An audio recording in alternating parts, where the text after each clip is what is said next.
కొండా లక్ష్మణ్ బాపూజీ గారి 13వ వర్ధంతి సందర్భంగా అంటర్ రోడ్లో ఉన్నటువంటి పద్మశాలి నేత హాస్టల్ నందు మరి వారి యొక్క విగ్రహానికి కులమాలతో మరి ఘనంగా నివాళులు అర్పించడం జరిగింది. ఈ సమావేశంలో హన్మకొండ జిల్లా, వరంగల్ జిల్లా పద్మశాలి ప్రముఖులు మరి బీసీ నేతలు అందరూ కూడా పాల్గొని కులమాలతో అలంకరించి ఘనంగా వారికి నివాళులు అర్పించారు. ప్రధానంగా వారు తొలి దశలో ఉన్నటువంటి ప్రముఖమైనటువంటి స్వాతంత్ర సమరయోధులు.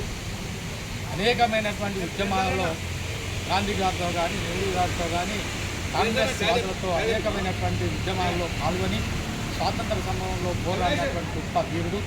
అదేవిధంగా మలి దశ ఉద్యమంలో కూడా వారు అనేకమైనటువంటి త్యాగాలను వచ్చి మరి ఎక్కడో మారుమూల అడవులలో ఉన్నటువంటి ఆదిలాబాద్ జిల్లాలో ఉన్నటువంటి వాంకిడి అనేటువంటి కుగ్రామంలో బీద కుటుంబంలో కూడా జన్మించి అంచెలంచెలుగా ఎదిగి ఒక ప్రముఖమైనటువంటి ఒక అడ్వకేట్గా కూడా హైదరాబాద్లో పనిచేసుకుంటూ అనేకమైనటువంటి బహుజనులకు, నిస్సహాయులకు వారందరూ కూడా ఉచితమైనటువంటి న్యాయ సేవలు అందించుకుంటూ మరి మొట్టమొదటిగా మరి ప్రత్యేక తెలంగాణ వాదాన్ని వినిపించినటువంటి గొప్ప సమరయోధుడని మనం కూడా చెప్పుకోవచ్చు. అదేవిధంగా మరి ఈ యొక్క తెలంగాణ ఉద్యమంలో కూడా పోరాటంలో భాగంగా ఎమ్మెల్యేగా అనేక సార్లు ఏర్పడి దాని తర్వాత మంత్రి పదవి కూడా చేపట్టి మరి చివరకు అతనికి ముఖ్యమంత్రి వచ్చేటువంటి పరిస్థితులు కూడా ఆయనకు రావడం జరిగింది. ఈ ముఖ్యమంత్రి వచ్చేటువంటి దాంట్లో కూడా అగ్రవర్ణాలు కాలిడి అడ్డుబడి వారికి రాకుండా చేయడం జరిగింది. అయినప్పటికీ వారి యొక్క మంత్రి పదవిని తృణప్రాయంగా వదిలిపెట్టి వారు ప్రత్యేక తెలంగాణ అవసరము, బడుగు బలహీన వర్గాలకు రాజ్యాధికారం రావాలనే దిశలో కూడా మరి పోరాడుకుంటూ మరి 75 ఏళ్ళ 79 ఏళ్ళ వయసులో కూడా అతను ఢిల్లీలో కూడా జంతర్ మంతర్ దగ్గర మరి వారు తెలంగాణ ఉద్యమం, ప్రత్యేక తెలంగాణ కోసం వారు మరి శరీరము కొట్టుతున్నటువంటి తీవ్రమైనటువంటి చలిలో కూడా అతను మరి నిరాహార దీక్షలు చేసినటువంటి యోధుడుగా చెప్పుకోవచ్చు. అదేవిధంగా మొత్తం తెలంగాణ రాష్ట్రంలో, ఉమ్మడి ఆంధ్రప్రదేశ్ రాష్ట్రంలో కూడా మరి పద్మశాలిలో కానీ, బహుజన్లో కానీ మరి పర్పస్ సిస్టమ్లు అనేటువంటి మైక్రో ఫైనాన్స్ సిస్టమ్లన్నీ అప్పట్లోనే అనేకమైనటువంటి పర్పస్ సంఘాలను ఏర్పాటు చేసి అనేకమైనటువంటి పేద విద్యార్థులకు హైదరాబాద్ నడుగొట్టు లోపల మరి నారాయణగూడ లోపల హాస్టల్ వసతిని కూడా కల్పించడం జరిగింది.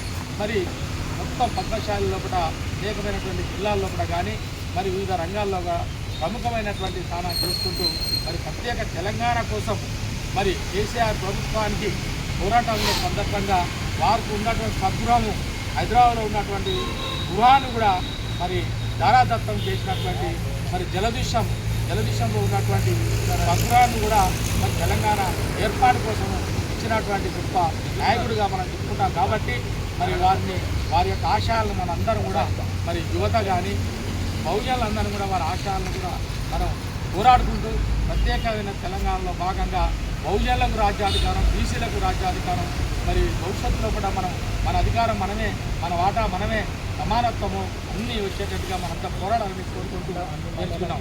అన్ని దీనిలో ముఖ్యంగా ఈ యొక్క మహాత్ముని యొక్క మరి విగ్రహాలను అన్ని జిల్లా కేంద్రాల్లో, అన్ని మండల కేంద్రాల్లో, వీలైతే గ్రామాల్లో కూడా ఎలాగైతే అంబేద్కర్ గారి యొక్క విగ్రహాలు నెలకొల్పారో అదేవిధంగా, ఎందుకంటే తెలంగాణ కోసము, ప్రత్యేక తెలంగాణ కోసము మరి వారే మొట్టమొదటిసారిగా ఉద్యమాన్ని చేపట్టారు. కాబట్టి ప్రభుత్వము మరి వారికి తెలంగాణ జాతిపితగా కూడా అతనికి ఇవ్వాలని, జాతిపితగా అతను గుర్తించాలని మరి మొత్తం విస్తరించి మొత్తం తెలంగాణ అంతటా కూడా మరి వారి యొక్క విగ్రహాలను ఏర్పాటు చేయాలనేది.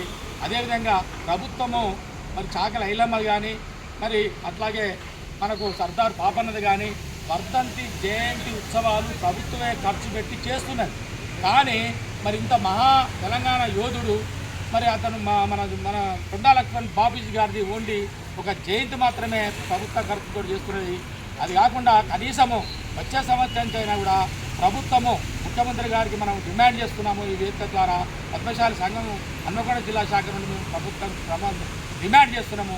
వర్ధంతి కార్యక్రమాన్ని కూడా అఫీషియల్గా కలెక్టర్ గారి ఆధ్వర్యంలో కూడా అఫీషియల్గా చేయాలనేది ప్రధానంగా డిమాండ్ చేస్తూ ప్రతి కూడల్లో కూడా, ప్రతి జిల్లాలో ఉన్నటువంటి కూడల్లో కూడా ప్రభుత్వమే ఖర్చు పెట్టి మరి ఆ స్థలాలు కూడల్లో కల్పించి వారి విగ్రహాలను నెలకొల్పాలనేది కూడా మరి ప్రధానంగా డిమాండ్ చేస్తున్నారు.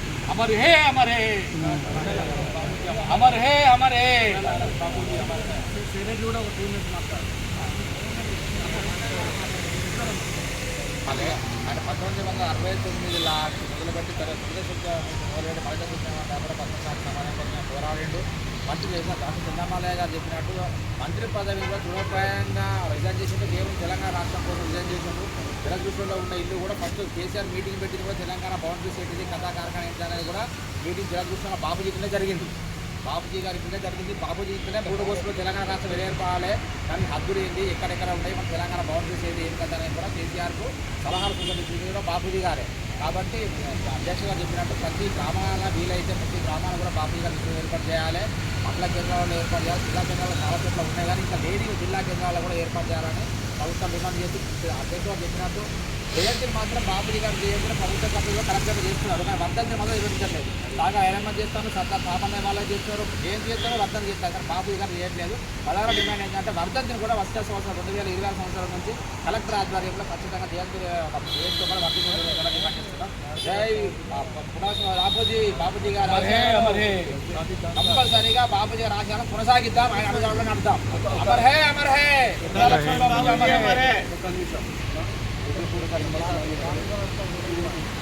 నమస్కారం తెలియజేస్తుంది. వీరికి చెప్పిన అన్ని విధాలు చెప్పి మాకు చెప్పేది ఏం లేదు, కానీ భారతరత్న బిరుదాన్ని మాత్రం 100% ఇవ్వాలని గవర్నమెంట్ మేము డిమాండ్ చేస్తున్నాం. తప్పనిసరి ఇవ్వాలి ఇది, ఎందుకంటే ఆయన ఎంత 12 ఏళ్ళ ప్రయాణించే డెడికేటెడ్. ఈ యొక్క బీసీలో ఉన్న పట్ల అవగాహన ఆయన 12 ఏళ్ళ కంటే ఉన్నది. తర్వాత ఇంకోటి ఒక విషయం, ముఖ్యమంత్రి ఇందిరాగాంధీ గారు ముఖ్యమంత్రికి ఇవ్వాలని ట్రిక్ పెట్టింది ఆనాడే. ఇక కేంద్రంలో 2 లక్షల బాబు గారికి ముఖ్యమంత్రి పదవి ఇవ్వాలని ట్రిక్ పెట్టింది. అప్పుడు వెంగళరావు గారు ఏం చేశారంటే, ఆ వెంగళరావు బంధువు అయిన ఆ సెంట్రల్ గవర్నమెంట్లో ఎలమైన ఒక మినిస్టర్ ఉండే రికమెండ్ ఆ ట్రిప్ పెట్టిన ఇందిరాగాంధీతో ఏదో చెప్పి ఈయన రాకుండా చేసి మళ్ళీ ఇక్కడ వెంగళరావుకి ఇవ్వడం కూడా జరిగింది. ఇక్కడ ఏది 2 లక్షల బాబు యొక్క ముఖ్యమంత్రి పదవి ఇందిరాగాంధీ రైట్ అని ఈయన ఎలిజిబిలిటీ అని పెట్టిన తర్వాత మళ్ళీ ఈ యొక్క వెంగళరావుకి ఇవ్వడం జరిగింది. అంటే అప్పుడే 50 ఏళ్ళ కిందనే గంత బీసీల పట్ల అనగతొక్కడి విధానానికి ఒక నిదర్శనం తెలియజేస్తూ నాకు ఈ అవకాశం ఇచ్చినందుకు ధన్యవాదాలు. గారికి వీరందరూ చెప్పినట్టు కాకుండా భారతరత్న ఒకటి ఇవ్వాలని ఆ రోజుల్లోనే ఈ పద్మశాలి కమిటీల్లో భారతదేశం లెవెల్లో బాగా అభివృద్ధి చేసినాడు, అందరినీ సమీకరణ చేసినాడు. ఐకో హ్యాప్కో ఇవన్నీ కూడా పర్పస్ సంఘాలు కూడా ఆయన హయాంలోనే ప్రారంభించడం జరిగింది. ఆయనే 3 ఉద్యమాలు చూసిండు, అటు బ్రిటిష్ చూసిండు, అటు రజాకాలు చూసిండు, తెలంగాణ 3 ఉద్యమాలు చూసి 3 కరెన్సీలు చూసిన మహాయోధుడు. అతనికి మనం సరైన నివాళులు అర్పిస్తున్నాం.